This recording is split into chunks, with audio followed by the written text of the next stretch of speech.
Hello दोस्तों, मैं हूं अक्षय नंदावंशी और ये है मेरा चैनल टेक्निक स्टडी। इसके पहले की वीडियो में हमने सिंधु सभ्यता और वैदिक सभ्यता के बारे में जाना, जिसकी लिंक मैंने डिस्क्रिप्शन में डाल दी है, आप उसे प्रेस करके देख सकते हैं। आज के इस वीडियो में हम बौद्ध धर्म के बारे में जानेंगे, तो चलिए स्टार्ट करते हैं आज का वीडियो। दोस्तों, आर्य समाज में ब्राह्मणों के प्रभुत्व के साथ साथ हिंदू धर्म कठोर और रूढ़िवादी हो गया था।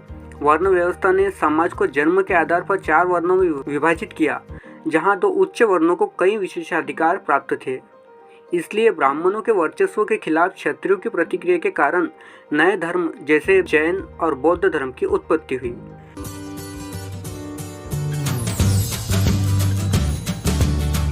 बुद्ध का जीवन। गौतम बुद्ध का जन्म 563 ईसा पूर्व में कपिलवस्तु के लुम्बिनी नामक स्थान पर हुआ। इनके पिता शुद्धोधन शाक्यगण के मुखिया थे। इनकी माता माया देवी की मृत्यु इनके जन्म के 7वें दिन ही हो गई थी। इनका पालन सौतेली माँ प्रजापति गौतमी ने किया था। इनके बचपन का नाम सिद्धार्थ था। गौतम बुद्ध का विवाह 16 वर्ष की अवस्था में यशोधरा के साथ हुआ। इनके पुत्र का नाम राहुल था। युवावस्था में उन्होंने मानव जीवन के दुखों को देखा, जैसे रोगी व्यक्ति, वृद्धावस्था एवं मृत्यु।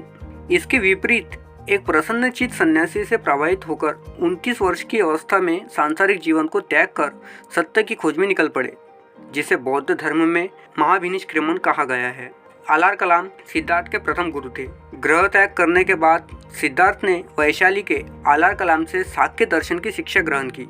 आलार कलाम के बाद सिद्धार्थ ने राजगीर के रुद्रकराम पुत्र से शिक्षा ग्रहण की। वे उनके दूसरे गुरु थे। बिना अन्न जल ग्रहण किए 6 वर्ष की कठिन तपस्या के बाद 35 वर्ष की आयु में वैशाख की पूर्णिमा की रात निरंजना नदी के किनारे पीपल वृक्ष के नीचे सिद्धार्थ को ज्ञान प्राप्ति हुई।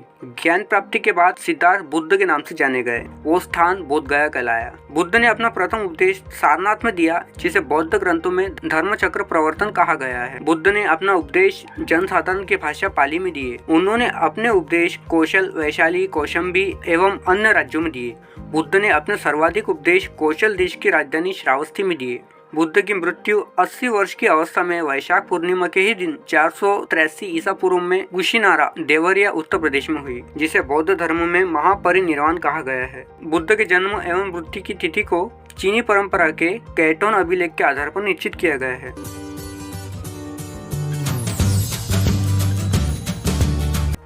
त्रिपिटक।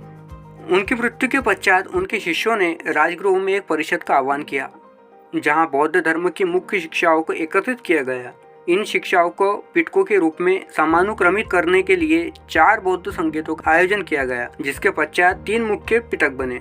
विनय पिटक, जिसमें बौद्ध व्यवस्था के नियम है, सूत पिटक, जिसमें बौद्ध के उपदेश सिद्धांत है, और अभिधम्म पिटक, जो बौद्ध दर्शन के बारे में है, जिन्हें संयुक्त रूप से त्रिपिटक कहा जाता है। इन सबको पाली भाषा में लिखा गया है।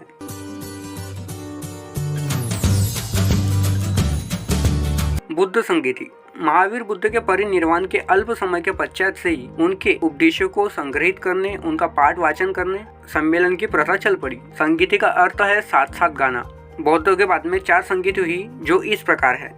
प्रथम संगीति का समय 483 ईसा पूर्व स्थान राजगृह में था, जिसके अध्यक्ष महाकश्यप थे और शासन काल था अजातशत्रु का। दूसरी संगीति 383 ईसा पूर्व में, जो कि वैशाली में हुई थी, जिसके अध्यक्ष थे सभाकामी और शासन काल था कालाशोक का।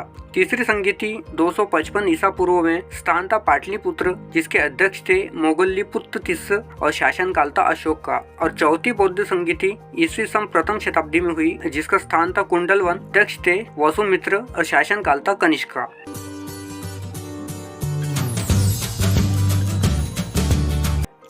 अष्टांग मार्ग।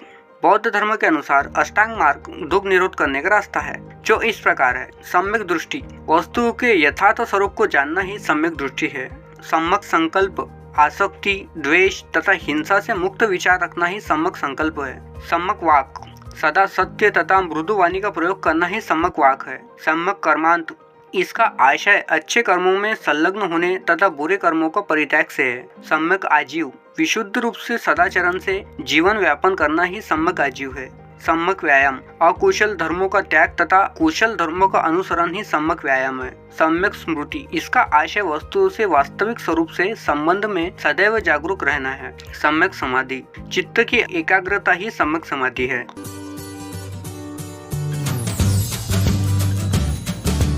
10 शील।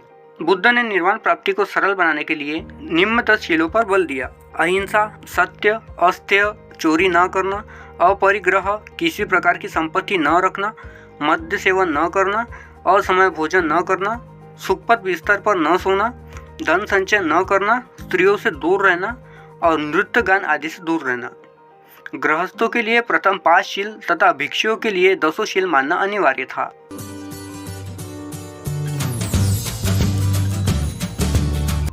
चार आर्य सत्य।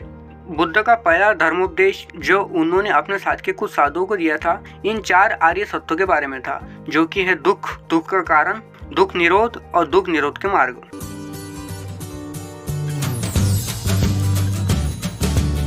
विभाजन। भगवान बुद्ध के निर्वाण के मात्र 100 वर्ष बाद ही बौद्धों में मतभेद उभर कर सामने आने लगे थे। वैशाली में संपन्न द्वितीय बौद्ध संगीति में ठेर भिक्षुओं ने मतभेद रखने वाले भिक्षुओं को संघ से बाहर निकाल दिया। अलग हुए इन भिक्षुओं ने उस समय अपना अलग संघ बनाकर स्वयं को महासांघिक और जिन्होंने निकाला था उन्हें हिम सांघिक नाम दिया। चतुर्थ बौद्ध संगीति के बाद कनिष्क के शासनकाल में बौद्ध धर्म 2 भागों में हीनयान और महायान में विभाजित हो गया।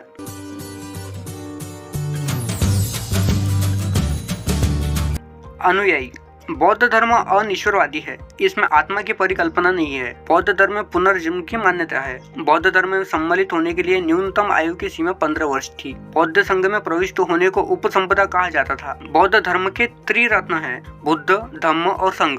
बौद्ध धर्म के अनुयायी 2 भागों में विभाजित थे। भिक्षुक। बौद्ध धर्म के प्रचार के लिए जिन्होंने संन्यास ग्रहण किया उन्हें भिक्षुक कहा गया। गृहस्थ जीवन व्यतीत करते हुए बौद्ध धर्म अपनाने वालों को उपासक कहा जाता है।